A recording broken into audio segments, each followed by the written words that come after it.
Bonjour à tous et bienvenue sur le podcast hebdomadaire de la cellule. Aujourd'hui un podcast sur le one-shot, les contraintes et les libertés que nous offre ce format lorsque l'on joue au jeu de rôle avec Emmanuel. Emmanuel, ça va la pêche. Super. Avec Vivien. Salut. Nous sommes également avec Yosei. Coucou. Nous sommes avec Chloé. Salut. Chloé, salut. Nous sommes avec Maxime. Avec Adrien. Salut. Et avec Natacha. Salut. Beaucoup de monde pour ce sujet très intéressant. Le one-shot, contraintes et libertés que nous offre ce format. D'abord, le format de podcast qu'on fait chaque semaine. Non, chaque mois. Ce ne sera pas le sujet de ce podcast. Alors, peut-être d'abord définir, est-ce que quelqu'un veut se lancer dans la définition de ce qu'est un one-shot pour les gens qui débarqueraient de la planète Mars? Un one-shot est au jeu de rôle ce que le coup d'un soir est aux relations sexuelles. Et finalement, assez vrai, c'est ça qui est bon. Je suis pas tout à fait d'accord. Est-ce qu'on peut donner une définition plus rigoureuse, peut-être moins... Du coup d'un soir ou du one-shot? Peut-être moins, analogique. Charnel. Enfin, je sais pas comment dire. Emmanuel. Pour moi, c'est une partie se suffisant à elle-même et ne nécessitant pas d'enchaîner sur d'autres parties. Adrien. Alors, j'invite les auditeurs à analyser tout ce qu'on dit comme si on parlait d'un coup d'un soir, d'accord? Et là où du coup, je suis pas d'accord avec Adrien, c'est que le coup d'un soir sous-entend qu'on n'a surtout pas envie de revoir la personne derrière. Pas forcément, non. Plutôt qu'on va la jarter. Ça, alors que pour moi, le one shot peut être, et je pense qu'on va en parler abondamment, peut être au contraire un peu comme un petit teaser, quoi. D'accord. Genre, je suis un très bon coup, réessayez-moi. D'accord, pour toi, ça c'est intéressant. Pour toi, donc, le one-shot, on peut faire plusieurs one-shots d'un seul et même jeu, Emmanuel. C'est ça que tu veux dire? Ouais. Par exemple, tu fais un one-shot de Cthulhu, et du coup, tu te dis, je retournerai bien dans l'univers de Cthulhu à travers un autre one-shot. C'est ce que tu veux dire. Alors que le coup d'un soir d'Adrien suppose que j'ai essayé Cthulhu, je l'ai jeté et je ne l'ai jamais revu. J'essaye d'être clair. Moi, la métaphore de coup d'un soir, c'est vraiment un coup d'un soir. C'est-à-dire qu'on ne parle pas de... Il y a peut-être une suite ou pas, la question ne se pose pas pour l'instant. D'accord. Mais ce soir, je vous propose un coup d'un soir, quoi. Ce soir, je vous propose un one-shot. En tout cas, voilà, clairement, le one-shot est une pas d'engagement sur la partie d'un jeu de rôle qui est en elle-même, qui a en elle-même un début, une fin, qui a elle-même sa propre narrative cohérence. ou quelque chose du genre. Ouais. D'accord. Enfin, selon moi. Dans ce cas-là, la plupart des one-shots que l'on fait pendant le podcast one-shot, ce ne sont presque pas des one-shots. Parce que parfois on s'arrête, parfois on décide d'arrêter après une scène très très ouverte où il n'y a pas vraiment un début et une fin. Ouais, on ne conclut pas vraiment la relation. On ne conclut pas toujours la relation. Et donc ça, c'est intéressant. Ça veut dire que nous, finalement... Petit matin, avant que la personne se réveille. Avant les croissants, pas fin des C'est ça. Ça veut dire que nous, finalement, à la cellule, ce qu'on ferait, plutôt qu'un one-shot, finalement, pendant l'émission one-shot, c'est plutôt un premier scénar 2. Ça dépend des jeux. Ça dépend des jeux, Ça dépend des jeux. Parce qu'en fait, il y a des jeux qui ne sont faits que pour jouer en campagne. Ouais. Type Sur les frontières qu'on a testé, type Sens, Hagen sans doute, je sais pas encore que...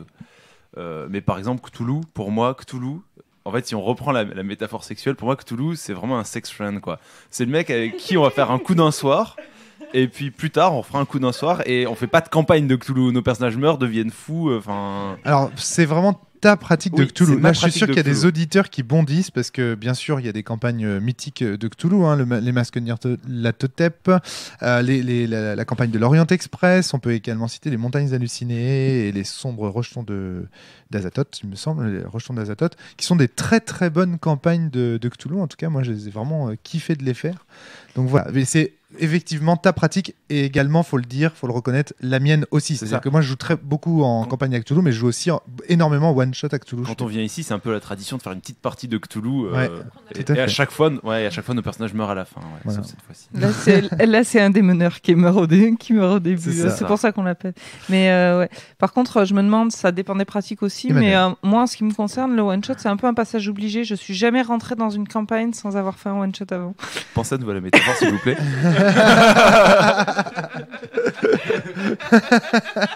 Bon, Adrien, tu vas pas nous pourrir le podcast. On va essayer de reprendre un peu de sérieux dans ce podcast, s'il vous plaît. Donc, qu'est-ce que vous permet le one-shot maintenant en tant que meneur ou en tant que joueur d'ailleurs? Je vais vous interroger d'abord, on va rentrer dans le cadre classique. Je vais d'abord vous interroger en tant que meneur de jeu, puis en tant que joueur, puis ensuite on parlera d'autres types de jeux. Alors, que vous permet le one-shot en termes de, en matière de meneur de jeu, on va dire? Déjà de varier les plaisirs. Non mais oui, tout à fait. Mais tout à fait, quand on voit le temps dont on dispose et le nombre de jeux qui existent, de partenaires ludiques, on va dire, pour filer la métaphore d'Adrien. Voilà, c'est pas possible, si en plus on a des prétentions, on va dire, de game design, si on a envie d'écrire des jeux, on a envie de tester un maximum de jeux et c'est ce que le one shot nous permet. Exactement. Ouais. Avant peut-être un jour de trouver le bon. Et de s'installer. Bon, Vivien, ça va. Ne nourris pas le troll, s'il te plaît, parce que là, et puis alors, Adrien, tu mets une thune dans le bastringue, il s'arrête plus. Hein. Ah bah ouais. Yo, en tant que meneuse de jeu, préparer un one shot. Alors moi, je suis meneuse de jeu très occasionnelle. J'ai jamais fait de campagne, du coup, je ne fais souvent que des one shot. Oui. Alors, parle-nous. Pourquoi est-ce que tu penses que tu ne fais que des one shot et pas des campagnes, justement? Simplement par un manque de temps et d'investissement, honnêtement. Eh ben oui, mais attendez, c'est très important. Enfin, c'est un argument majeur du one shot, je trouve, ce que tu es en train de dire là. C'est-à-dire que le one shot, pour un meneur de jeu, c'est aussi moins de temps passé à préparer un truc, c'est aussi le plus rapide, plus facile, plus séduisant. Et puis aussi, c'est plus facile de rassembler des joueurs, parce qu'avoir des joueurs qui tiennent le coup sur une campagne sans qu'elle soit abandonnée en cours de route, qui, autour de cette table, a fini toutes les campagnes qu'il a commencées? Moi, pas. Donc, non, moi, j'ai pas fini peu. toutes les campagnes. Donc, ne serait-ce que Sens, hein. Oui, pour l'instant, on aurait du mal à le finir, mais... Enfin, voilà, donc c'est différentes raisons qui fait que je me tourne plus vers le one-shot, puis peut-être que j'ai une vision aussi pour un débutant, ça a l'air plus facile de se concentrer sur un scénar, déjà de gérer ça, puis de voir si par la suite on a envie de continuer ou pas avec les joueurs. Voilà. Toi, Chloé, tu n'as pas mené, je crois pas, encore? Non. Tu as été joueuse. Jamais, enfin, c'est ce que j'expliquais. On aura ton déjà. point de vue de joueuse après. Voilà, exactement. Passe le micro à Shadow qui nous a rejoint. Shadow, ça va? Bonjour, ça va très bien. Ouais. Alors toi? Donc je prends en cours de route. Merci de me gratouiller. Je suis un peu dans la même idée que Osei, hein, évidemment. Nous, on se sert des one-shots pour découvrir un jeu. Donc, comme disait Emmanuel. Et comme on a des joueurs qui nous ont clairement dit « Ouais, les campagnes, c'est beaucoup de temps, etc. » Donc, on passe par le one-shot, on en essaye plusieurs. Et puis, quand on en trouve un qui nous plaît, allez, on essaye. D'accord. Enfin, voilà, aujourd'hui, en tout cas, on en est là. Adrien? En tant que meneur, il y a plein de choses. Alors, déjà, le one-shot de test gustatif du jeu, en fait, je le présente pas comme ça. En général, je dis, on va commencer la campagne. Et la première partie, de toute façon, vous pouvez toujours dire au revoir à la fin, quoi. On en discutera après. Ça peut être classé comme un one-shot dans ce sens-là, mais ça n'a pas tout à fait les mêmes c'est pas les mêmes particularités. Du coup, est-ce que tu t'arranges quand même pour qu'il y ait une fin à ce premier scénario, ou est-ce que du coup, s'ils veulent pas rejouer, tant pis Alors là, je parle bien des jeux que je vais jouer en campagne. Donc Sens, par exemple, je ne fais pas découvrir à des joueurs qui seraient intéressés... Enfin, si j'ai envie de jouer en campagne, je me pose la question, est-ce que je vais jouer en campagne avec ces gens-là? Je vais pas leur dire, je leur propose un one-shot, et après on commencera la campagne. Je leur dis, je vous propose le début de la campagne, on teste, et soit on continue, soit on continue pas. Et là, donc là, c'est quand on parle de campagne. Donc, tu vois, c'est un petit peu comme quand on teste le format one-shot à la barreau, à la cellule, pardon. Quand on teste le format one-shot, c'est ce qu'on fait. On fait le premier scénar de la campagne en général, ou ce genre de choses. Oui, un scénar du bouquin, ou un scénar typique. Quand on parle de jeu de rôle classique, hein, toujours. Hein. Bien sûr. Quand on avait fait Hurlement, c'est ce qu'on avait fait. Tout à fait. Le one-shot, en tant que MJ... Qu'est-ce qu'il me permet? Alors moi, je l'ai beaucoup utilisé pour explorer des scénarios farfelus. Oui. Qui, en campagne, seraient trop pénibles. Sont pas fiables. Ou sont pas fiables. Ou voilà. Sont pas durables, on va dire. Ouais, c'est le trip d'un soir. Ouais, voilà, c'est vraiment l'idée. J'ai une idée à la con, à la con, une idée géniale ou un truc tortueux ou quelque chose comme ça, et je vais en faire une partie. Type un scénar de Cthulhu où la problématique, c'est à un moment donné. les PJ, on va échanger leur cerveau dans le corps de quelqu'un d'autre. Tout à fait. Donc c'est le cœur du scénario. Ça me fait une super intrigue pour le one shot. Ça va tourner autour de ça. Je vais réfléchir autour de ça pour l'amener, pour que ça pose des problématiques. Ou un scientifique qui brandit un concombre géant en disant pour la science. C'est ça, exactement. Et cette scène va structurer toute une partie. Va structurer toute une partie. Voilà, exactement. Et donc le one shot, dans ce cas-là, pour moi, c'est et d'ailleurs souvent. C'est rare qu'il soit vraiment associé à un jeu en particulier. C'est-à-dire qu'idéalement, il faudrait que je conçoive le jeu qui va bien autour pour explorer cette thématique-là. Mais des fois, on a la flemme, alors on fait des rillettes avec Cthulhu et puis c'est parti, quoi. C'est ça. On échange des cerveaux. Donc ça, c'est le premier aspect. Le deuxième aspect, ça va être...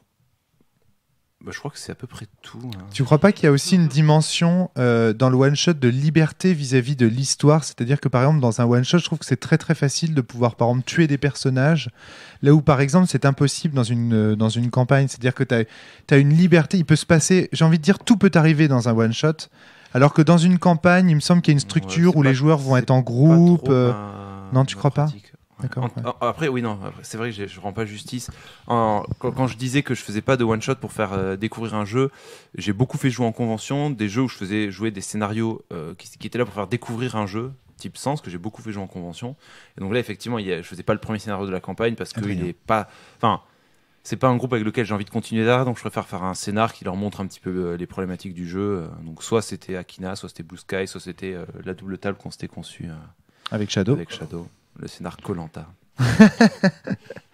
Mais c'est ça en fait, moi c'est ça surtout que je trouve, c'est que le one shot rapproche le jeu de rôle du jeu de société en un sens, et donc on peut accepter qu'un joueur perde à un moment donné. Alors forcément pas au début, s'il perd dès le départ c'est nul, mais si ça arrive au moment paroxystique du scénario, de l'épreuve, ça peut le faire, quoi. D'ailleurs ça me permet de justifier pourquoi je ne joue Cthulhu que comme ça. C'est parce que pour moi un personnage de Cthulhu est un humain qui devient fou, qui se fait tuer. Et donc jouer sur une campagne, ça veut dire ne pas avoir le droit de tuer un personnage, ou alors utiliser des gimmicks pour faire revenir son fils, son petit-fils, son petit-fils. Comme souvent il y a un carnet qui va se diffuser entre par exemple le Dr Jones qui est plus vieux et son fils, le professeur Jones. C'est des solutions élégantes que j'ai vues dans les campagnes, mais je les connaissais pas. Enfin, j'ai jamais joué de campagne de Cthulhu, je les ai jamais lues. Donc c'est vrai que pour moi, en tant que lecteur de Cthulhu, j'ai lu le bouquin de Cthulhu. Qu'est-ce que je vois, c'est que un perso, il fait un scénar, il en fait difficilement un deuxième, quoi. Donc s'il meurt dans une partie, faut pas que le joueur, faut pas dire au joueur tu reviens pas à la prochaine partie parce que tu comprends, t'es mort.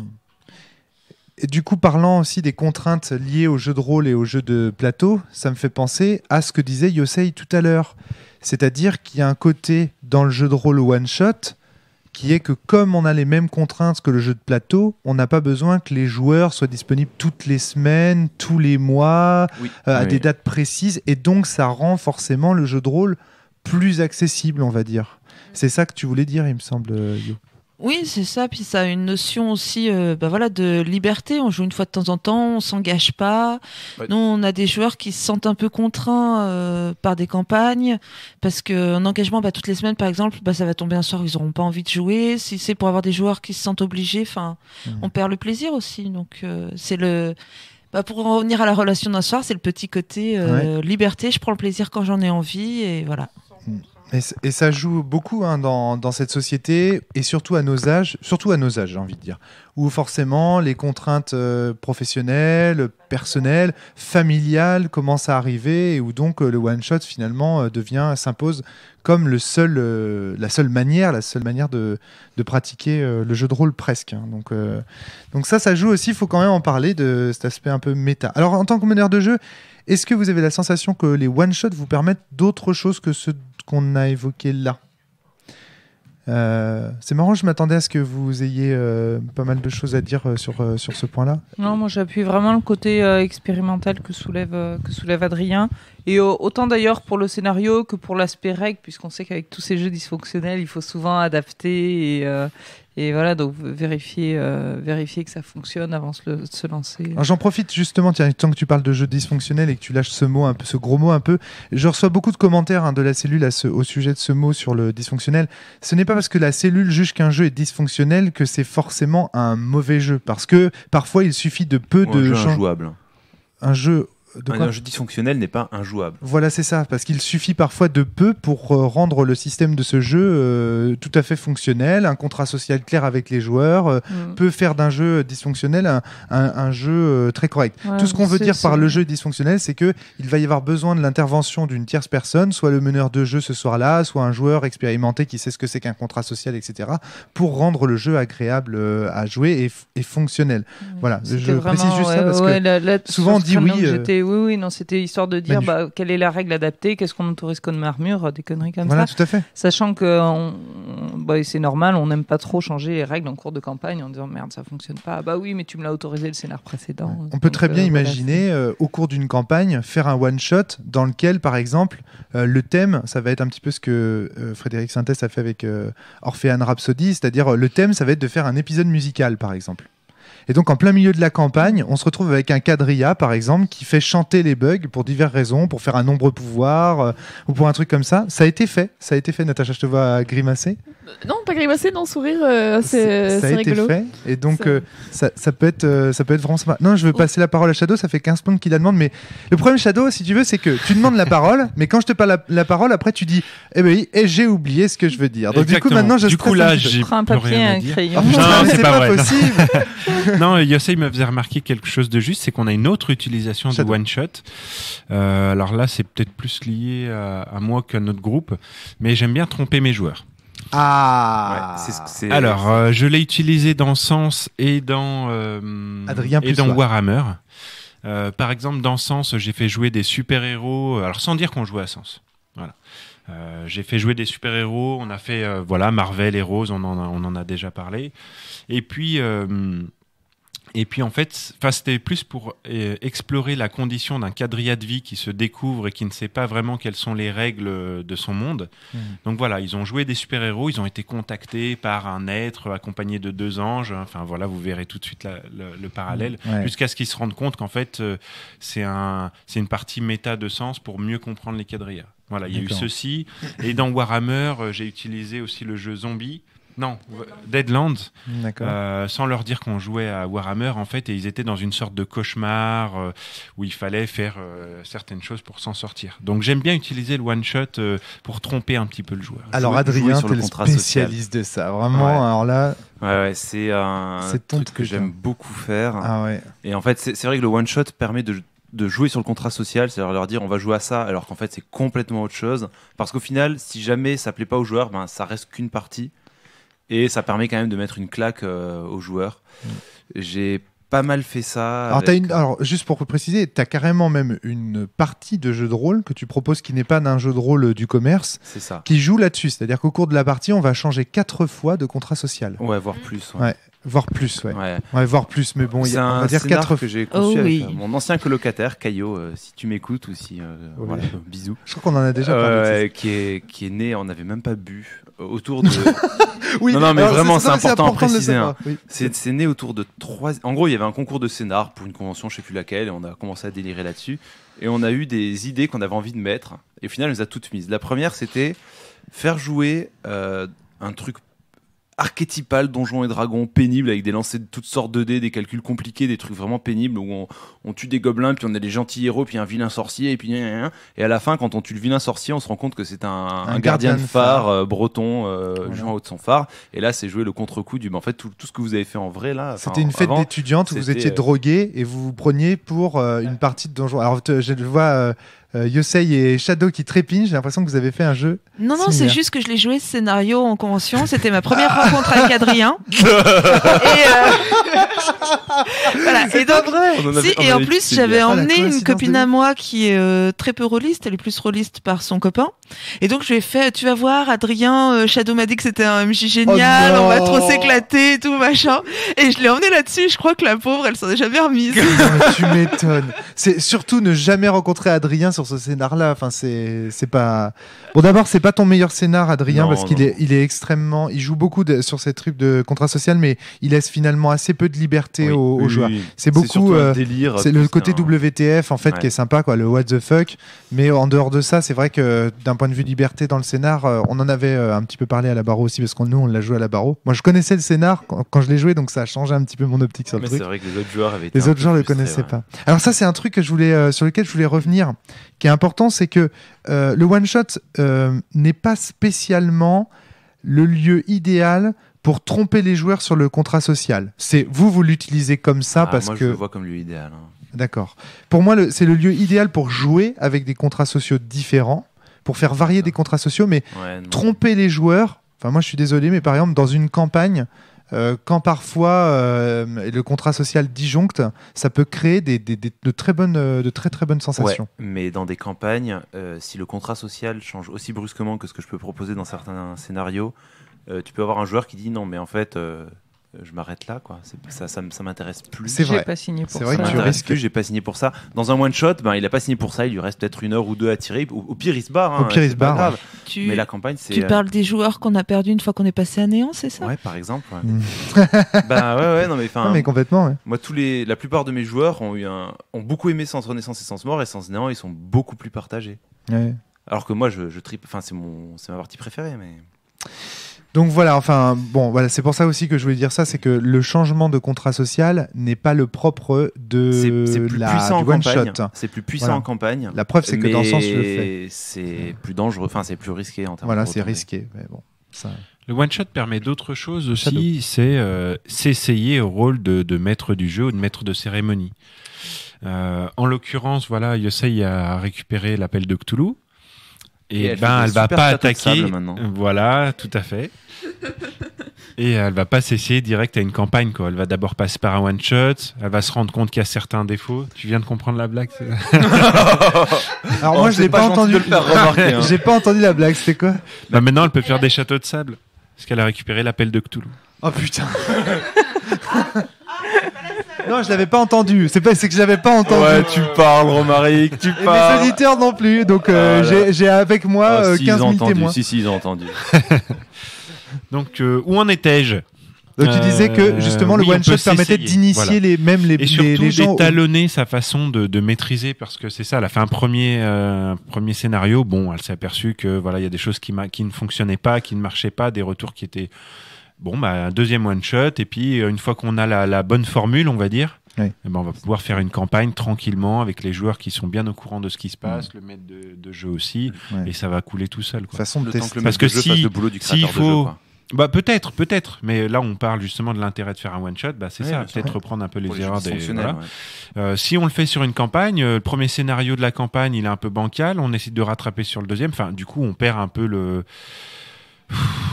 l'essence du début de campagne, quoi. C'est vrai. Alors, Emmanuel. Moi, je m'en suis pas mal servi comme speed dating aussi, joueur. Je pense qu'en club, c'est une dimension... dis donc, un coup d'un soir comme speed dating, c'est... On apprend des choses. Là. Non, je parle... On s'en doutait, mais... parle bien sûr de constitution de table et non pas de constitution de couple, voire de trio ou autre. Non, c'est vrai que en club, c'est vachement pratique. Parce que on t'a parlé d'un MJ, il a l'air sympa, il a l'air de faire des super parties, plutôt que de se lancer sur une campagne qui va durer ça a l'air d'être un bon MJ. Concrètement, c'est ça. On disait sur Adrien, on te dit Adrien il est super comme MJ, t'as envie de le tester avant de te lancer dans 1 an de campagne, 2 ans, 3 ans de campagne. Bon, moi concrètement j'ai continué ma table de sens comme ça en faisant... Natacha, tu as testé Adrien? Oui, parce que effectivement, le one shot de sens, le one shot de sens par lequel j'ai commencé le jeu de rôle, c'était effectivement Adrien qui le maîtrisait. Donc, mais tu as raison de dire que c'est. Et alors là, c'est bien parce que tu me permets de faire une excellente transition. Parce que j'avais dit qu'on allait voir l'avantage du one-shot comme meneur, maintenant on va parler de l'avantage comme joueur. Et là, en fait, tu viens de faire la transition indirectement. C'est-à-dire que tu viens de dire, en tant que joueuse... je l'ai fait dans l'autre sens aussi. C'est vrai que moi, pour ma table de sens, j'ai fait 3 ou 4 one-shots, je crois, dont un en convention. Et puis, j'ai fait un patchwork il y a presque 1 ou 2 personnes qui sont venues de chaque table. D'abord parce que, ils ont kiffé le jeu, mais aussi parce qu'ils se sont dit ça va passer avec la MJ et que moi je me suis dit ça va passer avec tel ou tel joueur. J'ai fait mon marché, j'avoue. Chloé. Mais effectivement, en tant que joueuse, puisque moi j'ai jamais été MJ, j'ai fait des one-shots avec des MJ. Je ne referai plus du tout de JDR avec eux. Et là, tu te dis heureusement que c'était Et là, tu dis heureusement que c'était un one-shot en un sens. Et je me dis heureusement que c'était un one-shot en un sens, effectivement. Après, moi, c'est assez aussi personnel. Je suis pas, je suis pas une patiente. Voilà. Et donc, les campagnes, c'est vraiment pas mon truc. Mais effectivement, il y a des joueurs en one shot, des MJ en one shot. Je rejouerai pas avec eux. D'accord. Ouais. C'est insupportable. Les conventions course qu'on peut retrouver des fois, quoi. C'est vrai que c'est un format très adapté justement pour ceux qui jouent avec des personnes qui ne connaissent pas, se découvrir un peu l'un l'autre pour qu'il y ait quand même une affinité sur la table. Ça va. Sur le lit. Non, mais qu'il y ait une affinité sur la table entre les joueurs, le MJ, c'est quand même important aussi quand on joue en club. Comme disait Manuel, fait son marché, elle recrute entre guillemets des joueurs. C'est quand même important de pouvoir tester qu'il y ait pas la moitié des joueurs qui filent en cours de route parce que finalement ils se rendent compte que ça passe pas entre eux, que ça passe pas avec le MJ. Enfin voilà. Ouais, je vois parfaitement. Alors, juste un point par rapport à ce que disait Adrien. Il disait, oui, en convention, parfois, c'est difficile avec certains joueurs. Je le comprends parfaitement. Je pense que c'est lié justement à des dynamiques de groupe et que ces joueurs-là, s'ils trouvent le bon groupe, seront parfaitement... Je pense que c'est plutôt parce que les gens viennent avec des attentes différentes en convention par rapport à tel jeu. On en aura parlé, on leur a vendu le jeu de telle manière. Et donc, voilà, il y a ces difficultés-là qui rentrent en ligne de compte. Ça joue beaucoup. Emmanuel, on va passer un micro à Emmanuel. C'est même pire que ça, en fait. C'est que souvent en convention, on se retrouve non pas avec 5 personnes qui viennent de 5 endroits différents, mais souvent 2 ou 3 potes, puis 1 ou 2 potes. Alors oui, il y a ça aussi. Et du coup, on a une constitution de clan avec des habitudes de jeu différentes. Encore, ce seraient des individus isolés, je pense que ce serait beaucoup plus malléable. Mais là, pour le coup, ce côté entraînement et retrouvailles, vous savez, c'est comme se retrouver dans une soirée où tout le monde se connaît. Après, on est peut-être en train de vérifier. C'est pas vraiment le sujet de ce podcast, ces dynamiques-là, mais c'est vrai que le one-shot permet effectivement de tester des dynamiques de groupe et de pouvoir déjà savoir si oui ou non... En fait, je trouve que c'est quand même important d'aborder le sujet de la convention parce que la convention, c'est quand même l'antre du one-shot, quoi. Shadow a l'air d'être d'accord. Eh bien, très bien, abordons ce... Par contre, j'aimerais bien quand même qu'à un moment donné, on parle des joueurs en one-shot aussi. Ça... Mais alors, que dire sur la convention et le one-shot ? Avant la convention, c'est un format que j'utilise aussi forcément en colo parce que les contraintes des colos qui durent 10 jours font qu'on ne peut pas faire de campagne. Donc, très bien. Donc pas de 500 marathons, non. Effectivement, voilà, des one-shots. Mais du coup, moi, je fais jouer des one-shots de préférence. C'est pas toujours vrai, mais de préférence des one-shots de jeux qui ne se jouent pas en campagne de toute façon. Alors, pourquoi la convention est le lieu du one-shot ? On peut l'expliquer rapidement. Une convention de jeu de rôle, ça a lieu sur un week-end. C'est un club échangiste. Il est évident que... Putain, mon Dieu. C'est vrai, hein. Non, mais bon, il est évident que... Oui, mais enfin bon... la métaphore sexuelle a quand même ses limites, non Non, je t'assure que non. Et peut-être qu'un jour, on parlera du jeu qui peut se jouer tout seul. Ah, d'accord. Peut-être. Tu verras la métaphore ce jour-là. Donc, en tout cas... Oh mon Dieu. En tout cas... Vous avez besoin d'un crayon. Et d'une feuille de saut. Bon, écoutez, là. On va arrêter tout de suite. Il faut de la structure dans ce monde. Qui c'est Miphos Quadrien là ? C'est toi, t'es censé être Miphos Quadrien. C'est ça. Donc la convention et le one shot. Évidemment, structurellement parlant, la convention c'est le lieu du one shot parce qu'on est avec des gens qu'on ne va voir que quelques instants, qu'on ne va voir que pour un week-end ou presque. Où on va tester des nouveaux jeux. Et voilà, la convention c'est aussi le lieu que les éditeurs et les indépendants et les amateurs choisissent pour présenter leur propre jeu. Et donc c'est normal qu'ils veulent... Moi, je vais même au-delà de ça, c'est que dans les conventions, pour moi, la majorité des parties ne sont proposées ni par des éditeurs, ni par des auteurs de jeux, ni par des indépendants, ni quoi que ce soit. C'est juste des gens qui sont fans d'un jeu, qui viennent le faire jouer parce que c'est aussi l'occasion de le faire découvrir. Absolument. Ouais. Des meneurs qui veulent présenter leur manière de maîtriser tel univers. Ça. C'est vrai que c'est plus souvent même le choix du jeu se fait par envie de faire découvrir plutôt que par facilité d'adaptation à la convention ou au public qu'on s'attend à voir. On arrive avec un côté militant sur ce genre de truc. Par contre, convention, il n'y a pas que des one-shots. Moi, j'ai vu des MJ qui s'amusaient, notamment sur Eclipse, à faire 5 scénars qui se suivaient avec pas forcément exactement les mêmes joueurs, mais c'est rigolo, aussi c'est une façon aussi d'aborder la convention de façon différente. Le one shot est pas le seul format possible. Bien sûr. Alors encore une fois, entre le one shot et la campagne, il y a un monde. C'est-à-dire qu'entre les deux, il y a plein d'autres formats.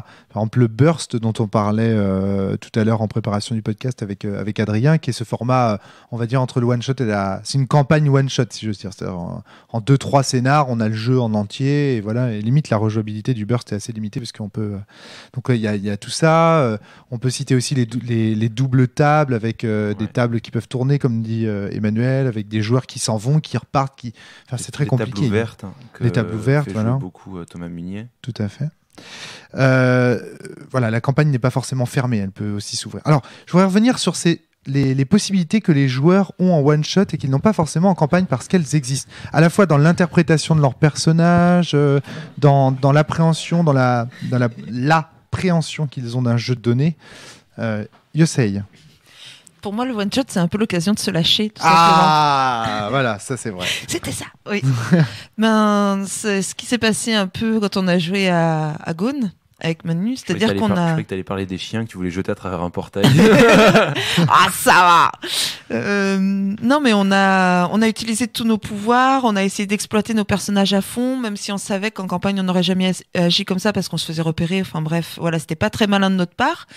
Mais c'est le moyen de justement être pas très malin des fois, mettre un peu les pieds dans le plat et se lâcher, faire tout ce qu'on n'ose pas faire en campagne parce qu'on sait que ça aura des répercussions à l'avenir. Comme là, il n'y a pas d'avenir, pas de répercussions, on fait ce qu'on veut. Alors, Natacha, je crois que ça va être. Je voulais juste compléter en disant que ça avait été aussi l'occasion d'avoir des personnages extrêmement hauts en couleur, parce que de fait, ils se faisaient repérer tout de suite, mais au moins ils étaient très très marqués, quoi. Ah, tu me surprends, Natacha. Je pensais que tu allais dire autre chose. Manu. On peut aussi. Mais je reviendrai après sur les inconvénients. Oui, d'accord, ça marche. On peut aussi se permettre sur du one shot d'aller beaucoup plus au clash avec les autres personnages, avec les autres PJ, parce que on sait qu'on n'a pas besoin de composer pendant longtemps. Donc ça peut faire des conflits interperso assez intéressants. Très intéressant. Ça donne une dynamique à la table qui est totalement différente. Ouais. Moi, Adrien, le grand sourire, méfiez-vous, chers auditeurs. C'est juste un truc que j'avais oublié à dire en tant que MJ de one shot, mais qui se retrouve aussi pour les joueurs, c'est qu'en fait, pour moi, donc toi tu parlais de scénario burst où c'est une mini campagne, on va dire. Tout à fait. Pour moi, le one shot c'est aussi une manière de jouer qui se prête beaucoup à donner des pré-tirés extrêmement fouillés et construits aux joueurs, et en gros de jouer le one shot un peu comme une murder party, sauf que sans les costumes. Si j'ose dire, le one shot pour toi c'est un peu une manière de mettre en place un espèce de finale paroxystique dans une série et ne jouer que ça. C'est-à-dire comme si on jouait uniquement le dernier épisode de la série, et donc du coup quand on donne les persos, on donne toute la complexité des relations entre chacun, et on va jouer le moment où ça va se résoudre dans le sang, dans la violence, ou alors au contraire dans la joie et l'allégresse. C'est ça, de jouer. Et du coup ça, on peut mettre des backgrounds de persos ça va les pousser au conflit, où on sait qu'à la fin ça va finir dans un bain de sang, enfin ils ont des objectifs antagonistes, etc. Un petit clin d'œil à un MJ qui une fois nous a fait un background comme ça et qui à la fin ne voulait pas qu'on s'entretue. C'est une frustration énorme. Enfin bon, voilà. Donc le one shot pour moi c'est aussi ça, c'est effectivement les conflits entre joueurs, et c'est aussi le background riche et fouillé qu'on peut avoir. Parce que dans la campagne, en tant que joueur, on va vouloir construire tout son personnage, ce qui est normal, hein. Et le one-shot, si on veut éviter l'aspect un peu cabotinage que t'évoquais, Yosei, où on se donne à fond parce que c'est fun, je trouve que le background, c'est un moyen de cadrer le personnage pour un joueur qui n'a pas le temps de se mettre dans sa peau. Après, quand je disais on se lâche, on fait un peu n'importe quoi, c'est aussi dans ce sens-là, c'est-à-dire que si tu as un background qui va inciter par exemple au conflit entre les PJ, des fois en campagne tu vas pas oser le jouer même si ton perso se construit de cette manière, alors que là tu sais que justement c'est le moment ou jamais, qu'il faut y aller, il faut jouer à fond. Ça permet aussi de s'investir plus dans un roleplay que tu n'aurais pas osé à d'autres moments. Comme je disais, c'est sauter le poids des répercussions sur le reste tout, quoi, en fait. Voilà. Vivien. Ça permet en fait, ça rejoint un peu ce qu'avait dit Adrien. Ça permet aussi en fait, il y a des scénarios qui se prêtent pas du tout, des types de scénarios qui se prêtent pas du tout à la campagne. Je pense à on voit ça notamment dans les jeux indés, type Breaking the Ice par exemple, jouer des rendez-vous amoureux. Bon, on va pas jouer ça en campagne, mais c'est super pour faire ça en one shot.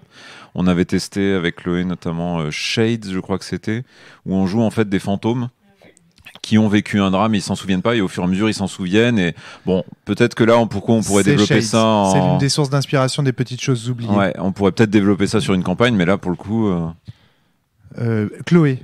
Oui, non, enfin, c'est ce que je voulais dire juste avant que tu interviennes. Effectivement, je pense qu'il y a des scénarios, enfin voilà, je pense que par exemple Sens, même si je l'ai très peu testé, je pense qu'il se prête beaucoup mieux à une campagne et qu'en one shot, t'as pas le temps d'explorer un univers. Ah oui, totalement. Voilà, à l'inverse, effectivement, d'autres jeux, Perdu sous la pluie, je pense. Oui, en un one shot, tu peux avoir fait le tour d'un univers beaucoup plus facilement. Alors, j'avais envie d'aborder l'aspect justement créateur de jeux et l'avantage du one shot pour les créateurs de jeux et tout ça, mais ça sera peut-être l'objet d'un prochain chapitre dans ce podcast. Juste rapidement, j'aurais passé la parole à Emmanuel. Qui la demande. Oui, par rapport à ce que disait Yosei, ça va même un petit peu plus loin, le fait qu'on puisse se lâcher, et ça permet de pousser un peu jusqu'aux limites le côté qu'est-ce que l'univers me permet. Pour le coup, avec Agon, c'est en tant qu'inspiré, qu'est-ce que j'ai le droit de faire. C'est une façon de mieux comprendre l'univers aussi sans avoir besoin de poser les questions au MJ. Donc voilà, ça permet de se définir son univers et de savoir à quel point ça va clasher et à quel point les personnages, on n'est plus dans la couleur du jeu, quoi. Natacha. Du coup, c'est le moment inconvénient. Attends, je voudrais juste finir un dernier sur les avantages. Un dernier, avant de passer à l'inconvénient. Juste sur les avantages, moi je voulais rebondir juste sur ce qu'avait dit Shadow. D'accord, Shadow. C'était effectivement, ça permet aussi d'aborder un univers qui est d'habitude en campagne selon un angle différent qui n'est peut-être pas prévu par les auteurs d'origine, ou en tout cas voilà, et ça permet peut-être juste. C'est vrai. D'apporter, à voir le monde sous le point de vue du méchant, sous le point de vue du quadrilla, ce genre de choses, quoi. Tout à fait. De Cthulhu. Un point de vue intéressant aussi, et c'est celui de Chloé qu'elle défendait en préparation du podcast, c'était sur le fait que ce soit plus facile de rentrer dans l'univers du jeu de rôle et dans l'univers d'un jeu de rôle par un one shot où on se dit si ça me plaît pas, de toute façon ce sera pas. Oui, c'est ça. Si ça me plaît pas, c'est sans conséquence finalement. Je suis pas obligée de continuer et de. Y a pas un côté. Arrêtez de vous moquer de moi. Il y a pas un côté très intimidant dans la campagne aussi. Si, peut-être de l'extérieur. Aussi, ouais. Toi qui es un peu plus extérieur. Tous ces champs, tous ces animaux. Plus, effectivement.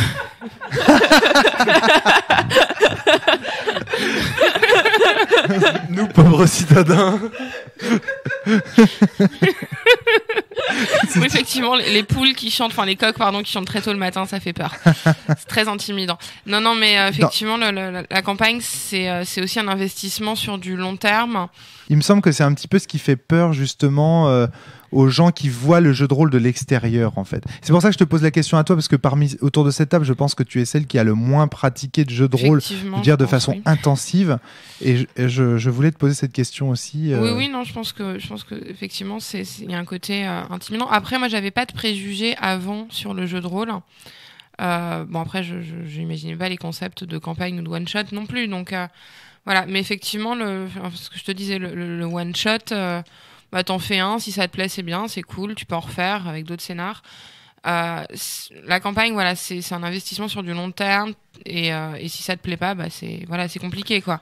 Alors, ce raisonnement va très très loin, puisqu'on a même des jeux, par exemple, comme Sombre Zéro, qui proposent de jouer des parties de jeux de rôle en un quart d'heure. C'est parfait. C'est-à-dire que du coup, on est dans. Ce n'est pas un jeu de rôle, Sombre Zéro. Pourquoi tu dis ça ? Sombre Zéro, honnêtement, l'expérience que j'en ai vécue, c'est on attend que quelqu'un décrive tout ce qui se passe pendant un quart d'heure. Et on nous demande est-ce que tu attaques, est-ce que tu t'enfuis, est-ce que tu te défends. Et le seul mot que j'ai à dire, c'est j'attaque, je défends. Alors, en dehors de la qualité de Sombre sur laquelle on a pu faire un podcast tout entier, je parle bien de Sombre Zéro. Oui, mais je moi, n'ai pas testé Sombre. Moi, je les ai testés tous, donc j'ai pas testé les dernières versions, bien sûr, parce que l'auteur ne me les vend plus, mais qu'est-ce que tu lui as fait ? Je ne sais pas. Mais en tout cas, une chose est sûre, c'est que Johan Scipion défend l'idée que le one-shot est intéressant pour faire découvrir, et c'est tout ce que je voulais dire, que c'est intéressant pour faire découvrir le jeu de rôle aux non-initiés. Alors après, savoir si c'est du jeu de rôle ou pas qu'il fait découvrir, ça c'est une autre question. J'ai pas envie de rentrer là-dedans, parce que ça recoupe des débats qu'on a eu sur le fameux ceci n'est pas du jeu de rôle et toutes les réflexions qu'on a eues là-dessus. On ne peut pas dire que telle chose n'est pas du jeu de rôle. Si un auteur dit ceci est du jeu de rôle, c'en est. Après, est-ce que voilà, on a raison voilà, et puis est-ce qu'on a raison de faire découvrir le jeu de rôle par des one-shots d'un quart d'heure? Ça, c'est un autre débat. Tout ce que je voulais signaler, c'est juste que lui pensait en tant qu'auteur que c'était intéressant de faire découvrir des gens très très rapidement le jeu de rôle sur des salons où il y a énormément de passages, etc., en un quart d'heure. Et je trouvais cette démarche très très intéressante. Oui, c'est intéressant parce que c'est là où tu peux dire j'ai envie de tester, mais je suis pas sûr que ça va me plaire. Ça me prend pas longtemps pour savoir si ça va me plaire ou pas. Ça me prend un quart d'heure. T'as vite tranché sur la question. Après, le problème. Adrien aussi, a tranché d'ailleurs, on voit. Voilà. Après, le problème, c'est que si d'un coup d'un soir, un petit coup rapide de 10 minutes sur la photocopieuse. Oui, mais voilà, c'est exactement. Ouais. Pardon, c'est exactement ce que j'allais dire. Est-ce que du coup, un quart d'heure est suffisant pour vraiment voir si ça va te plaire ou pas, quoi? Déjà est-ce qu'un quart d'heure ça suffit? Et aussi, est-ce que le jeu en lui-même te plaît? Parce que un quart d'heure ça peut suffire si le jeu te convient. Si le jeu ne te convient pas, c'est c'est pas juste la question du temps, c'est aussi la question du jeu par lequel tu vas commencer, quoi. Du jeu, bien sûr. La qualité, mais aussi un univers, une histoire, un scénario. Moi, typiquement, tu me fais jouer un quart d'heure avec des zombies, je vais me faire suer pendant un quart d'heure. Ouais, mais pareil. Emmanuel. Et donc, je vais dire, je déteste le jeu de rôle, alors que c'est pas forcément le cas. Emmanuel. C'est aussi pour ça que nous, aux Utopias, on essaie pas mal d'avoir toujours des tables ouvertes. Il n'y a pas que Thomas Munier qui en propose. L'idée, c'est de... Non, j'avais peur que ce soit... Parce que c'était ce qui était sous-entendu dans le podcast à un moment donné, mais c'est pas le cas, il y a plein de tables ouvertes. Non, on disait que Thomas Munier avait une table ouverte. En fait, l'avantage de la table ouverte sur le one-shot de 15 minutes, c'est juste... Je sais pas ce qui est en train de se passer. Les podcasteurs commencent à se faire des bisous autour de la table. Là, bientôt, on revient dans un quart d'heure. Bientôt, on va faire une convention ici. Bientôt, on va faire une convention. On a commencé sur un débat avec beaucoup d'allusions sexuelles. Donc nous, on a continué dans notre coin. Vous aurez la vidéo YouTube, ne vous inquiétez pas. Ah oui, entre Yosei et Chloé, c'est chaud en tout cas. Alors Emmanuel. Two girls, one microphone. Waouh. Donc l'avantage de la table ouverte, c'est que, en fait, c'est presque un piège. On dit à la personne, vous venez vous installer pour 10 minutes, un quart d'heure et vous repartez si ça vous plaît pas. On sait pertinemment que les gens, il y en a très très peu qui restent un quart d'heure, sauf que vraiment quand ils sont appelés ailleurs. Mais ils restent. En général, ils restent plus longtemps ou moins longtemps? Ils restent plus longtemps. Ils finissent par rester 1 heure, 2 heures ou jusqu'à la fin du scénario. Donc bon, c'est assez biais parce que évidemment, quand on prévoit un jeu comme ça, on a des règles qui sont allégées, on a un scénario qui permet l'entrée et la sortie de personnages très très facilement. Mais voilà, c'est aussi une façon de dire on a quelque chose de court, mais on permet de rester plus pour éprouver le plus possible ce que c'est qu'un jeu de rôle, quoi. Yosei. Non, d'accord, ok. Parce qu'en tout cas, une chose est sûre, c'est par rapport à Sombre Zéro et au fait de découvrir le jeu de rôle en un quart d'heure, on touche là justement aux inconvénients du one-shot. C'est-à-dire, est-ce que c'est suffisant ou est-ce que justement on n'a pas découvert le jeu de rôle quand on a joué qu'en un quart d'heure? Et c'est ce que souvent les gens craignent avec justement ces jeux qui se jouent très très rapidement. Pas uniquement Sombre Zéro, parce qu'il y a plein de jeux de rôle ou de par exemple ce que les gens appellent des story games qui jouent comme ça en très très peu de temps. Je croyais qu'on avait dit qu'on arrêtait de parler le jeu de rôle. Finalement, ils découvrent. Est-ce qu'ils découvrent un jeu de rôle? Ils découvrent un jeu de rôle. Voilà, mais les gens de toute façon, même en campagne, pas le jeu de rôle. Laisse-moi finir. Les gens ont peur à travers ces jeux-là, et je pense que ce qui pose problème avec les story games comme avec Sombre Zéro, c'est que les gens ont peur que ça dégoûte des gens du jeu de rôle. C'est-à-dire que les gens se disent c'est bon, j'ai découvert le jeu de rôle, donc quand on va leur proposer un jeu de rôle, ils vont faire ouais, c'est-à-dire que la dernière fois ça a duré un quart d'heure, c'était pourri, donc non, j'ai pas envie d'y jouer. Et c'est ce que craignent les gens. Adrien, je sentais un petit peu ça à travers tes remarques. Je pense qu'il faut le dire aussi. Et donc on arrive gentiment aux inconvénients du one shot. Yosei, t'avais envie de rebondir d'abord. Non, juste un petit truc, c'est que je pense que si on veut servir du one shot pour découvrir le jeu de rôle ou les jeux de rôle, enfin voilà, c'est pas un one shot qu'il faut faire, mais c'est beaucoup de one shot de différents jeux de rôle, différents systèmes pour justement trouver celui avec lequel on a des affinités. Je suis d'accord, on n'a pas découvert le cinéma quand on a regardé un épisode des Simpsons. Et c'est un petit peu ce dont on est en train de parler. Non, mais c'est ça en fait. Et donc du coup, il faut évidemment. Ou les 10 premières minutes d'un film. Ou les 10 premières minutes d'un film, évidemment. Mais voilà, c'était juste pour faire une transition vers Natacha. C'est complètement raté. Vous avez tous envie de rebondir. Emmanuel. Peut-être que j'ai un trou. Non, peut-être que justement, si, ça y est, ça me revient. Ça y est. Peut-être que justement, c'est ça qui est intéressant aussi. On a des joueurs qui vont vouloir découvrir, mais qui vont vouloir découvrir avec déjà des attentes et des affinités pour tel ou tel type, envie de jeter des brouettes de dés ou pas de jeter des dés. Et donc, l'avantage du one-shot, c'est que ça permet de créer quelque chose sur le vif qui s'adaptera à ce que veulent les gens. Et comme ça, on est sûr de ne pas les lancer sur une partie de 8 heures s'ils ont envie de jouer 1 heure, et inversement. D'accord. Tout ça pour dire que le one-shot porte aussi des problématiques qui sont de l'ordre de l'exposition et de ce qu'on attend du jeu de rôle. Et évidemment, du coup, à ce titre-là, le one-shot est également porteur de certains inconvénients dont va nous parler tout de suite avec calme et délicatesse Natacha. J'en ai pas plusieurs en tête. C'est simplement que le problème de faire des one-shots qui soient des entrées vers des univers fournis, vers des campagnes, je pense à Vampire, je pense à Agone, je pense à Hurlement, c'est que ça fait un teaser, c'est bien, ça allèche sur ce qu'on va pouvoir découvrir éventuellement après, mais le problème c'est aussi qu'en tant que joueur, on se retrouve des fois avec des jeux pour lesquels on va trouver aucun MJ ensuite. Et on aura eu un super avant-goût et on va se retrouver à se dire putain, est-ce que j'achète le bouquin moi pour le mener moi, mais en même temps c'est pas la même expérience de jeu. Voilà. D'accord. Donc en fait là tu soulignes le côté frustrant du one shot. Oui, exactement. On voit bien que tu es une podcastrice de la cellule, que tu as eu l'occasion de tester plein de jeux qui t'ont bien motivé et que tu n'as jamais eu l'occasion de continuer faute de temps ou faute de meneur.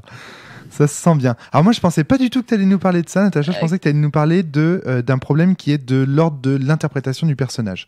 Je parlais avec Anne, justement la femme du Grumpf, hier, qui me disait que elle a besoin d'avoir au moins 2 ou 3 scénars avant de prendre véritablement en main l'interprétation de son personnage. Ça va dépendre de la couleur du personnage en question. Il y a des fois où j'ai plus de facilité à rentrer dedans dès le départ parce qu'il y a quelque chose de très marqué. C'est une vieille dame. Qu'est-ce que j'ai...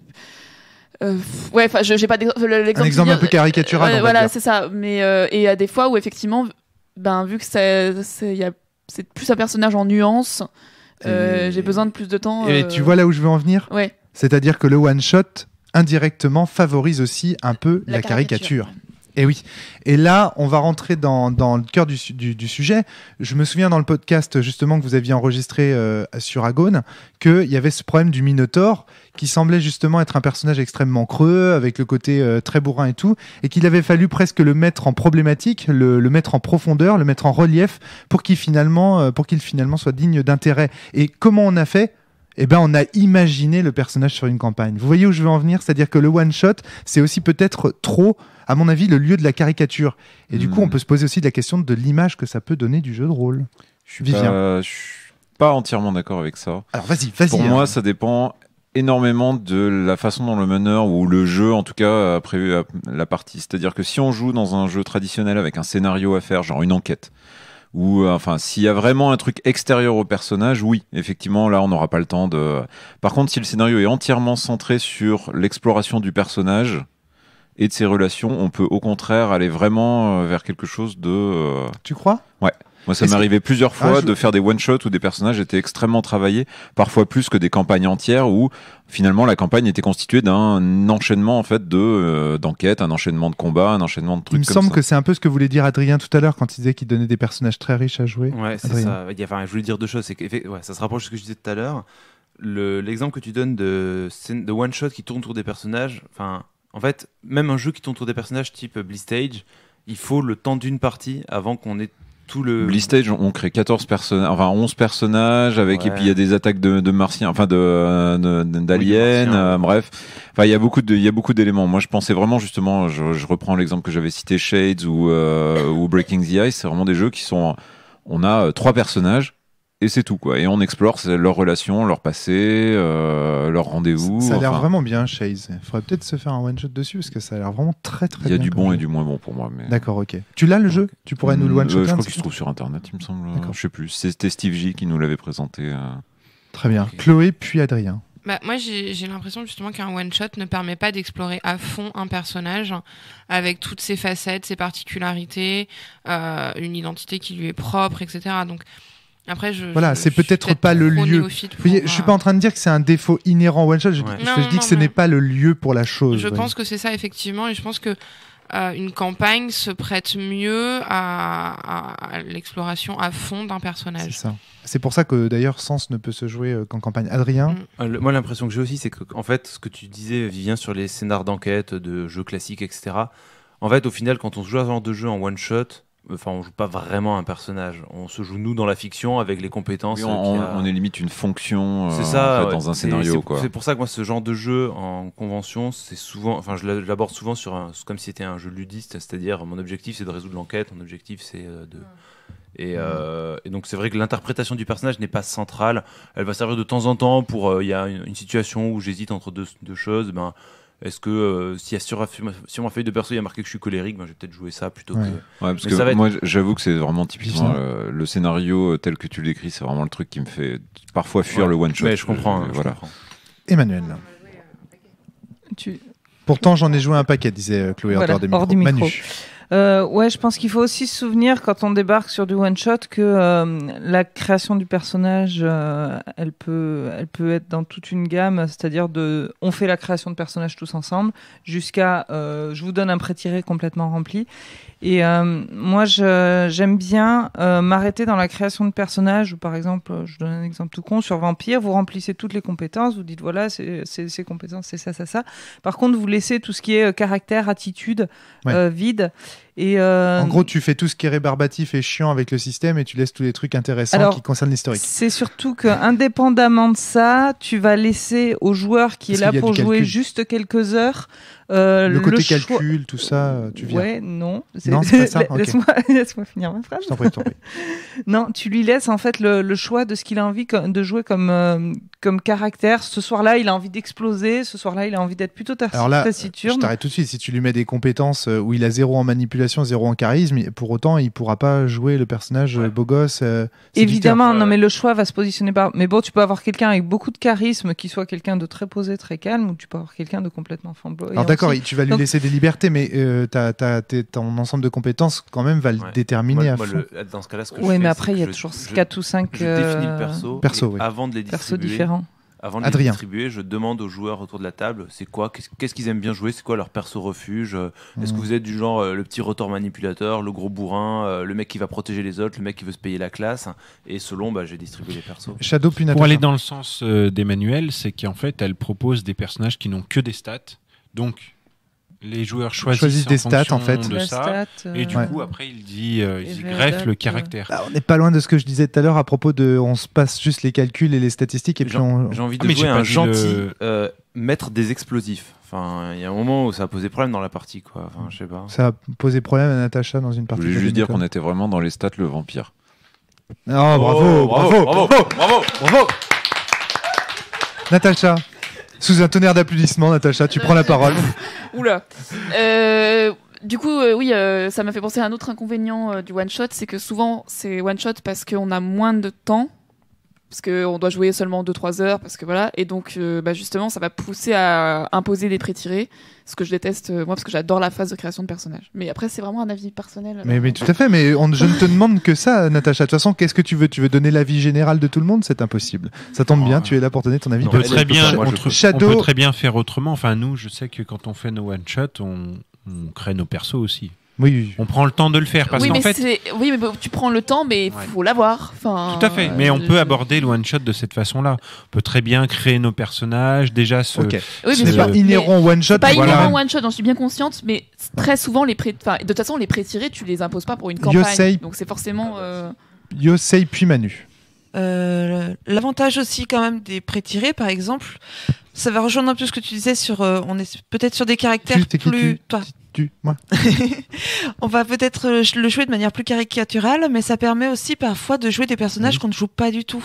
Parce que moi, quand je m'engage sur une campagne, j'aime jouer des personnages dans lesquels je vais me sentir à l'aise. Donc c'est vrai que parfois je te retombe un peu sur les mêmes j'allais te citer justement de personnages. Voilà. J'allais te citer justement, tu disais on va pas hésiter à faire en one shot, on n'hésite pas à faire certaines choses. Voilà. Et du coup, j'allais rebondir là-dessus pour dire, tu vois, ça prouve ce qu'on avance, à savoir qu'on va pas hésiter non plus à aller dans l'excessif, etc. Mais en même temps, là, tu es en train de retourner l'argument avant même que je ne te l'ai soumis, en disant que du coup, ça va permettre aussi de jouer des choses différentes et qu'on ne pourrait pas tenir sur le long terme. Et là, tu marques un point, à mon avis, capital. Parce qu'il y a des... Voilà. Non, pour finir, c'était juste qu'il y a des personnages qu'on n'a pas envie de se traîner 6 mois, mais les jouer pendant 6 heures, on s'éclate, quoi. Absolument. Emmanuel. J'ai vu une fois aussi en convention un MJ qui m'a refilé une fiche de perso qui n'en était pas vraiment une, où il y avait juste écrit les compétences nécessaires pour la partie, et puis un espèce de background et une description du personnage très, très littéraire, quoi. D'accord. Et alors ça, je dois dire que ça pourrait être une bonne idée, et par contre, j'ai eu l'impression de passer totalement à côté du jeu, de pas comprendre comment était construit le jeu. Et je sais pas quel ressenti vous auriez par rapport à ça, si c'est quelque chose que vous avez déjà fait. C'était un jeu où normalement il y a une fiche de personnage. Ouais. Sauf qu'il avait décidé, pour simplifier les choses, de prendre juste les éléments importants pour son scénar et pour comprendre le personnage. Et donc, du avec coup, il n'y un avait pas la petit fiche de écrit sur perso le standard, tu avais juste et 3 j'ai compétences. pas eu accès à la fiche de perso. Du coup, vous n'avez pas le système global du jeu. Donc tu m'étonnes que tu n'aies pas eu l'impression de jouer au jeu complet. Ouais, après, au niveau du système, je sais pas ce que ça a donné, mais oui, c'est vrai que... Adrien, tu voulais prendre la parole pour dire autre chose à un moment donné, mais je ne sais pas si c'est toujours d'actualité. Alors, dans ce cas-là, on peut passer à la suite de ce podcast. Suite qui, malheureusement, certains d'entre vous qui n'ont pas créé de jeu ne pourront pas trop donner leur avis, mais j'aurais voulu avoir votre avis aussi de créateurs de one-shot. Alors, ceci dit, ceux qui ont maîtrisé et qui ont inventé des one-shots peuvent en parler, mais en tant que créateur de jeu, par exemple, Adrien Cahuzac, au hasard, vous avez sorti un jeu qui s'appelle L'Agence. Et clairement, L'Agence, c'est un jeu pour faire un one-shot. Oui, c'est un jeu qui fait principalement du one-shot. Pourquoi avoir choisi ce format ? Pourquoi t'être dit, la partie que je veux engendrer, c'est une partie one-shot ? Excuse-moi, je te prends peut-être de court. Non. À l'origine, L'Agence n'était pas prévue pour faire, pour que ce soit surtout du one-shot. Attention à ton micro, Adrien. À l'origine, une partie de L'Agence, c'était 3-4 scénarios. D'accord. 3-4 parties, grosso modo, et qui permettaient de... c'était vraiment l'esthétique Mission Impossible. Hein, donc, à chaque fois, il y a une première mission qui va rater, une deuxième mission qui va rater, une troisième mission qui va rater, puis la dernière qu'on réussit. Donc, c'était un peu l'inspiration. Mais les mécanismes que j'avais en tête, qu'on avait en tête avec Natacha, n'allaient pas dans ce sens-là. C'est-à-dire que au final, on réussissait la mission, ou on la ratait, et c'était plus difficile d'avoir des liens entre différentes étapes. D'accord. Donc j'ai préféré voir une mission comme une entité en soi, et du coup, éventuellement, 2 parties seraient 2 missions qui suivent, mais sans lien indispensable entre les deux. Donc à part peut-être des personnages qui reviennent, etc. Mais ok. Ouais. Il y a des liens quand même, des contacts qui reviennent, qui peuvent être mis en danger. C'est ça, des choses comme ça. Ouais. Voilà. Le deuxième autour de cette table qui a fait ce choix, c'est Vivien. Vivien, pourquoi avoir... Parce qu'il me semble quand même que Perdu sous la pluie, à la fin, il y en a un qui gagne, et puis la suite de l'histoire, on la fait pas. Ouais, on peut pas faire plus one-shot que ça. Il n'y a aucune règle de campagne, c'est clairement assumé comme tel. C'est compliqué parce que c'est un ensemble de facteurs. Alors, je pense que le premier facteur, c'était... le premier facteur, c'est effectivement quand on s'essaye à l'écriture d'un jeu véritablement et qu'on se dit cette fois je vais le mener jusqu'au bout. Bon, c'était mon deuxième jeu, ça marche pas. En tout cas, qu'on va Tu peux parler de pourquoi Les Errands d'Okio est plutôt un jeu à one shot alors. Ouais, alors. Moi, j'ai une réponse à te donner. Alors vas-y. Moi, j'ai l'impression que moi, j'en ai une aussi. Hein. Moi, j'ai l'impression que vous deux, en fait, pourquoi vous avez fait ça ? Tout simplement parce que le canon esthétique dont vous inspiriez pour vos jeux, c'est le cinéma. Le film, toi à travers Les Errands d'Okio, toi à travers l'agence touriste ou l'épisode d'une série, et Perdu sous la pluie, là c'est plutôt le format Limbo, jeu vidéo indépendant, assez court, avec voilà. C'est vrai. Il me semble que ça joue quand même. Non, en fait pas pour Perdu sous la pluie. Les Errands d'Okio d'ailleurs c'est plutôt un jeu pas à campagne mais à suite de one shot. Très bien. Mais effectivement il n'est pas prévu pour faire un seul scénario. Par contre ça c'est clairement l'idée. Par contre pour Perdu sous la pluie c'est plus une inspiration je pense des jeux de la Forge auxquels je jouais énormément à cette époque-là, qui sont tous des one-shot. Et j'avais envie de cette espèce de truc où on fait un type de jeu différent de d'habitude, on le fait ça en une soirée. En plus, il y avait une idée un petit peu d'introduction, de présentation au jeu de rôle, peut-être, pour les gens qui aiment moins ça, essayer de faire quelque chose de Oui, j'entends Chloé qui rigole à côté. J'entends, je vois très bien. Les thématiques que tu l'as écrit pour me faire découvrir le jeu de rôle. Sans doute peut-être un petit peu c'est très important. Hein. Moi, j'ai fait le Val aussi pour faire découvrir Magic à ma grand-mère. Enfin, je veux dire, j'exagère à peine quand je dis ça. Elle a gagné un tournoi depuis ? Non, elle n'a pas gagné de tournoi. Elle m'a poutré au Val, mais elle n'a pas gagné de tournoi. Ah, quand même. Maintenant, si je voulais être complètement honnête et quitte un petit peu à dénigrer une partie de ce que je fais, c'est aussi de dire que c'est peut-être parfois plus facile de faire un one-shot. Ouais, moi, j'allais le dire. Adrien. J'allais dire qu'en fait, concevoir un jeu qui se joue en campagne, ça implique des tests beaucoup plus longs, vraiment beaucoup plus longs. Des playtests, tu veux dire. Ouais, des playtests. Et des mécaniques très différentes. Ouais, une écriture aussi. C'est beaucoup plus de boulot. Donc c'est vrai que c'est peut-être pour ça aussi que j'ai moins travaillé dessus sur l'agence, c'est que la partie durait très bien et que pour en faire un jeu qui se joue en campagne, il aurait fallu une couche de règles supplémentaires sacrément épaisse. Pardon, excuse-moi, je t'interromps, Adrien, je suis désolé. Oui, vas-y, je t'en prie. J'aime pas trop vous entendre vous flageller sur ce point, parce qu'on dirait que vous prenez ça pour un défaut. Non. Quand on fait partie d'un ensemble de théoriciens qui disent que ce qui est important, c'est pas que le jeu puisse tout faire, mais qu'il fasse une chose et qu'il le fasse bien, ça me semble pas être forcément un défaut de faire un jeu en one shot qui soit court, etc. C'est un défaut de l'agence. Non, mais j'entends Vivien qui dit dénigrer mon travail. Enfin, non, pour moi, c'est juste que vous avez voulu faire quelque chose de très spécialisé et c'est tout à votre honneur. Enfin, je veux dire. Oui, c'est ça. Non, mais c'est pas une question de renier ce qui a. Tu voulais dire un truc c'est pas une question de renier ce qui a été fait. C'est plus une question de. Pour moi, j'ai ressenti un manque. Malgré tout, avec Perdu sous la pluie, un manque que j'essaye maintenant de combler avec le spin-off Libreté. Et voilà, donc c'est clairement, c'est ça, c'est pas dénigré dans le sens de spin-off. Voilà, c'est-à-dire exploiter le même univers, mais cette fois en voulant faire un jeu qui se joue sur plusieurs scénarios. Mais tu vois, c'est intéressant, tu as quand même une conception spin-off, tu parles d'une série, vous avez tous les deux, je pense, des univers qui s'inspirent d'univers visuels qui sont propres au film, etc. Et ça, c'est bien d'avoir des inspirations. Par exemple, si on prend par exemple... Je suis pas convaincu. Mais bien sûr que si. C'est juste qu'on a des termes qui sont employés pour un... Rappelle-moi les deux sources d'inspiration de Perdu sous la pluie. Limbo et Rain.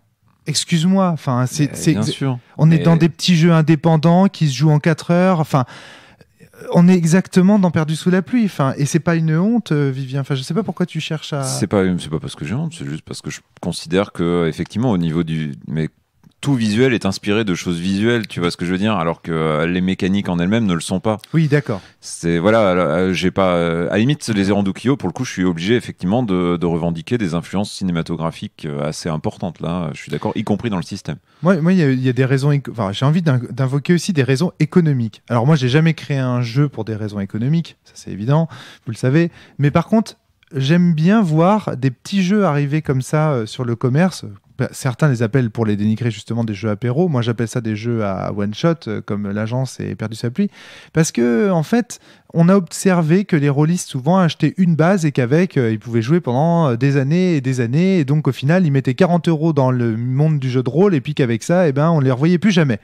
L'avantage aussi des petits jeux, je trouve, c'est que ça implique aussi à payer la valeur du travail du créateur. C'est-à-dire que oui, tu payes 10 € pour faire ta partie de Perdu sous la pluie, tu paierais 10 € pour aller au cinéma, c'est à peu près pareil, tu vois ce que je veux dire. Et du coup, ça incite les rôlistes à acheter aussi quelque part des systèmes dédiés, des univers, etc. Et donc d'un point de vue économique, je trouve ça pour le milieu du jeu de rôle également intéressant. Alors, bon, on va encore me dire, je sais que Sébastien Sellerin va encore me dire que on a l'impression que je suis un libéral quand je dis ça, ou que je passe pour un odieux mec de droite.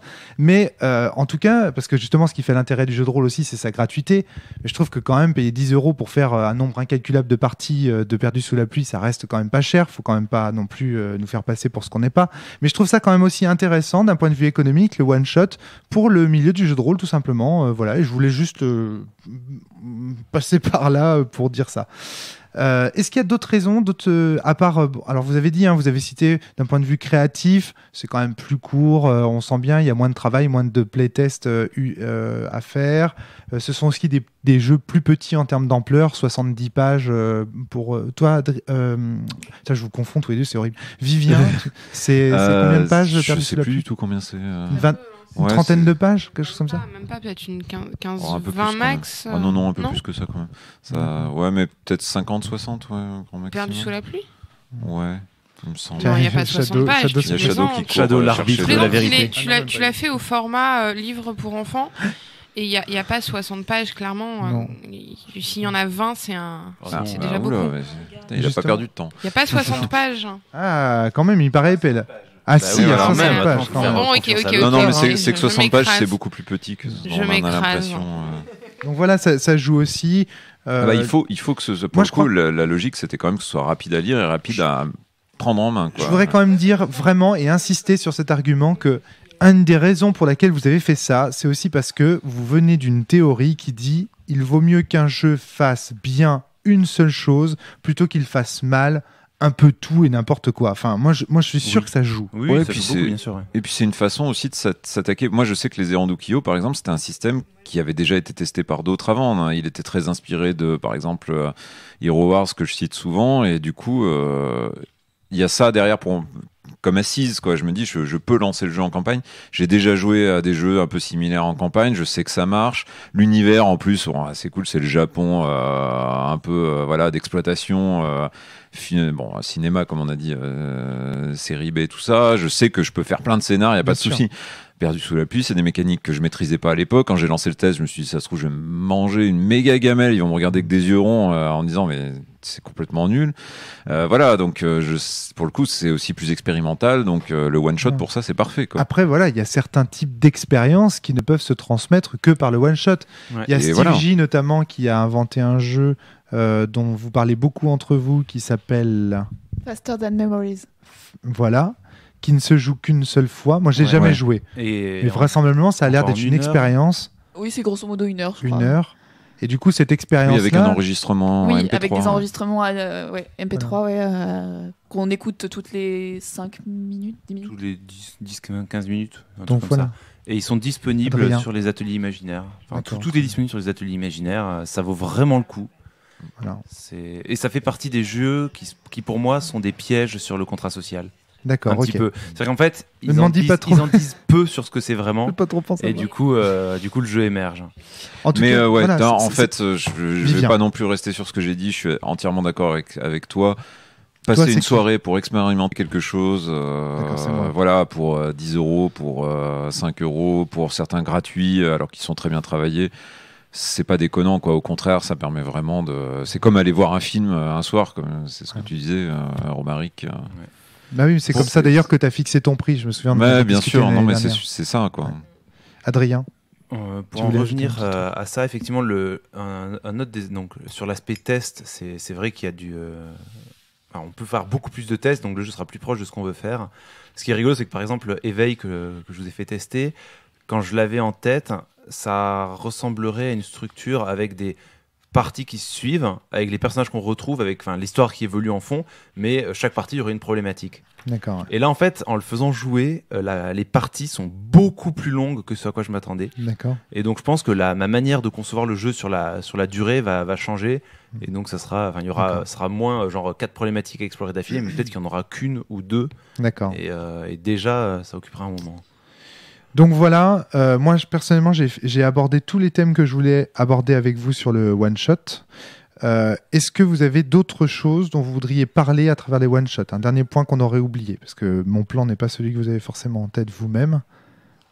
J'ai l'impression qu'on a vraiment été assez... Il y a un truc qui me vient, c'est qu'en fait, je pense que beaucoup de gens conçoivent des one-shots comme je les ai conçus à une époque, c'est-à-dire autour d'un secret, autour d'une pirouette scénaristique, de tout ça. Bah oui, comme la nouvelle, comme la différence entre la nouvelle et le roman. Et moi, il y a une époque où je m'étais posé la question, pour certains d'entre eux, de ce que j'avais écrit. Alors, je l'ai pas fait par manque de temps, par d'autres projets qui avançaient, mais ça reste en idée, c'est que certains de ces scénarios-là, je pourrais les écrire en tant que jeu en soi. D'accord. Ouais. Et donc je vous invite, vous qui avez vos scénarios à pirouette, vos machins, vos one-shots, vos trucs qui marchent du tonnerre parce que vous avez des pré-tirés qui sont hauts en couleur, parce que ça se dure en une partie, vous faites jouer en convention. Ouais. Prenez le temps de le mettre en PDF, prenez le temps de le mettre en page, trouvez 3 illustrations, mettez-le sur Lulu, faites-en de la pub, venez le tester à la cellule. Voilà. Faire le boulot de création d'un scénario comme ça, souvent, c'est faire le boulot de créateur de jeu. Il vous manque à créer une sorte d'uniformité et de ne plus copier-coller le système de Cthulhu ou de copier-coller le système d'autres choses et de faire votre propre truc cohérent, quitte à vous en inspirer beaucoup, parce qu'au final, c'est ce qu'on fait tous. Mais je pense qu'il y a beaucoup de gens qui ont leur jeu prêt à sortir et qui manquent juste de sortir les doigts, quoi. Tout à fait. Et moi, je suis tellement... C'est quoi cette manie de jamais finir l'expression Je suis tellement d'accord avec toi, Adrien, vraiment. Je peux les sortir de la poche. Hein. Je trouve ça super parce que c'est une incitation aussi à créer, à gagner en confiance en soi et à se dire que si on est un bon créateur de scénario, au sens, si on est un bon créateur de partie, eh bien on sera également un bon créateur de jeu. Et surtout, ce qui pour moi est très fort, c'est quelqu'un qui conçoit un scénario qui est là pour être joué par des joueurs. Et ce n'est pas quelqu'un qui va concevoir un univers parce qu'il a un super univers en tête, en mettant des règles parce qu'il faut mettre des règles, qui va nous faire un jeu classique où on va devoir faire tous des rillettes. Si vous nous proposez un scénario et que vous en faites un jeu, c'est quelque chose qui est jouable tel quel, qui est fonctionnel, qui est prévu pour marcher avec des joueurs, et qui va proposer forcément une problématique parce que ça a été pensé pour, etc. etc. Ah, c'est vrai. Dans un sens... Attends, c'est ça, c'est du prêt-à-porter du jeu de rôle. Je t'entends pas. C'est du prêt-à-porter du jeu de rôle. Prêt-à-porter du jeu de rôle, en fait. Il y a toute une gamme, je crois que c'est chez les 12 singes, qui s'appelle les jeux clés en main. C'est un peu ça, en fait. Sauf que là, c'est des petites campagnes, ça peut se faire en one-shot, ça sera des problématiques différentes, etc. C'est très important, je trouve, de dire que finalement, la démarche de faire des one-shots nous rapproche plus, on va dire, des qualités ou des propriétés nécessaires pour être un bon créateur de parties et donc de jeux que être un bon créateur d'univers qui nous rapprocherait plutôt d'être un bon auteur d'encyclopédie ou de romans, par exemple, si on veut, par exemple, à un moment donné, faire vivre des personnages à l'intérieur. C'est très intéressant ce que tu dis là, Adrien, et ça nous fait une excellente conclusion, je trouve, pour ce podcast. Merci à vous d'avoir partagé votre expérience de meneur, de joueur et d'auteur. Merci à vous, chers auditeurs, de nous être toujours aussi fidèles. À bientôt tout le monde, à la semaine prochaine pour un prochain podcast. Salut. Bye.